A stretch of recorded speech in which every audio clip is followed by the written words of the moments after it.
بسم الله السلام عليكم ورحمة الله وبركاته. أنا عبد محمد صنديق فاندي waxaa ii sharafa inaan soo sharaxo xilka madaxweynaha maamulka Jubbaland ee doorashada dhici doonta 2019 hadii Ilaahay idmo. waxaan ahay madaxweynaha isbeddeldoonka ee Jubbaland cusub.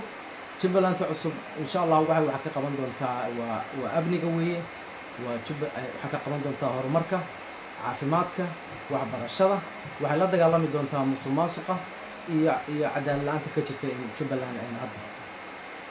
waxaad ogtihiin walaalayaal Jubbaland masiirkeedii iyo amnigeedii iyo horumarkeedii waxaa meel xun ka riday waa maamulka kaliya Axmed Madoobe iyo kuwa la socda. waxaad ogtihiin maanta Jubbaland inay tahay maamul goboleedka ugu liita maamul goboleedyada Soomaaliyeed.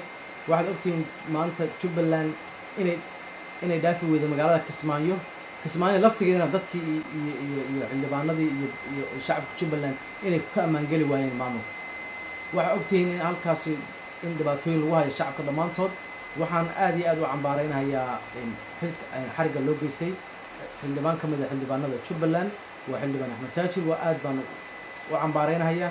waxaan kaloo cambaaraynayaa dhibaatada lagu hayo saxaafadda Jubbaland oo qaar badan wariyaasha ka mid ah xabsi loo geeyay, qaar badan ka midana gacan qaad u qaadeen wasiirada ka mid ah wasiirada Jubbaland. waxaas wax la aqbali kara ma ahan, waana lagula xisaabtamayaa qof kasta dhibka u geystay shacabka Jubbaland. waxaa kaloo aan ogtihiin in TV ka mid ah TV-yada Soomaalida oo RTN asagana in xafiiskiisa la xiray kadib markii muwaadin Jubbaland ka mid ah u sharaxan xilka madaxweynaha Jubbaland uu ka hadlay. marka caburin ballaaran in lagu hayo shacabkii Jubbaland oo ku hayo maamulka Kismaayo kaliya ka taliya wax laga xumaado weeye. waxaan walaalayaal wax ka qabanaynaa haddii Ilaahay aan ku guulaysto xilka in Jubbaland waa dhul deegaan oo qani ah weeye. waxay qani Jubbaland ku tahay in beeraha qani ku tahay, waxa ku tahay xoolaha, waxa ku tahay khayraadka laga helo badda. waxaan ogtihiin dadku maanta inay ka dhibaataysan yihiin wax aynan maanta beero ayna haysan ku filan dalagay ka soo go'a deegaanka, inaysan jirin mataqaanaa khayraad badda dadka kaga yimaada inaysan jirin, xoolihii in ay ka laftigooda xanuun iyo abaaro u dhinteen oo laga faa'iidaysanna way jirto.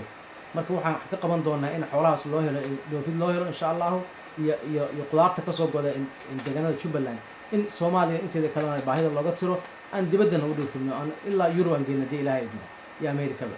waxaan ka qaban doonaa in badda mataqaanaa dadka soo reer Jubbaland ay kalluunka dabtaan oo ay ku cunaan. kalluunka faa'iido badan buu u leeyahay qofka bini'aadamkii in ay ku marka hore naftooda uga noolayaan ka bacdina aan u iibgeyno dalalka dariska iyo dalalka dibaddaba uga iibgeyno. waxaan wax ka qaban doonaa musuqmaasuqa ballaaran ee ka jira Jubbaland. ayadana waxyaalaha muhiimka inoogu tahay weeye. waxaan wax ka qaban doonaa dad shaqo la'aanta baahan ee ka jirta haysata dhalinyarada Jubbaland dhammaantood. waxaan ka qaban doonaa waxbarasho la'aanta. waxaan samayn doonaa iskuullo every degmo oo ka mid ah ama magaalo kasta ka mid ah inay hesho tanwiir inay hesho dugsi hoose iyo mid saraba inay hesho. deegaanada inta kalena ay helaan jaamacado hadda badan inay helaan ayaguna insha Allah taas baan samayn doonaa. waxaan ka qaban doonaa baahiyaha dadka mataqaanaa aan jirkooda dhammaystirnayn sida dadka ama indhaha la ama kuwa dhagaala ama kuwa lugaha la ama kuwa gacmaha la. waxaan u samayn doonaa meelo ay mataqaanaa wax ku bartaan iyo meelo lagu xanaaneeyo insha Allah samayn doonaa. waxaan walaalayaal aan ka rajaynayaa dhammaan shacabka Jubbaland inay codkooda ay siiyaan haddii Ilaahay xilliga markii la gaaro, gaar ahaan xildhibaanada. waxaan ahay qof aad iyo aad mataqaanaa ka soo bixi kara mas'uuliyaddii loo dhiibtay. waxaan ku hanweynahay inaan maanta meesha Jubbaland joogto meel 10 jeer ka sarreysa inaan gaarsiiyo baan rajaynayaa. waan ku hanweynahay. waxaan u mahadcelinayaa dadkii mataqaanaa taageerada lagu siiyay inaan soo sharaxo xilka madaxweynaha Jubbaland ee dhici doona 2019. aad baan ugu mahadcelinayaa kuwa waqtigooda siiyay, kuwa telefoonada igu soo wacay, kuwa mataqaanaa maalka ila diyaarka ahaa ayakana aad baan ugu mahadcelinayaa. aad baan ku mahadinayaa. waxaan u rajaynayaa Jubbaland inay hesho horumar, barwaaqo iyo mataqaanaa nabadgelyo buuxda. السلام عليكم ورحمة الله وبركاته.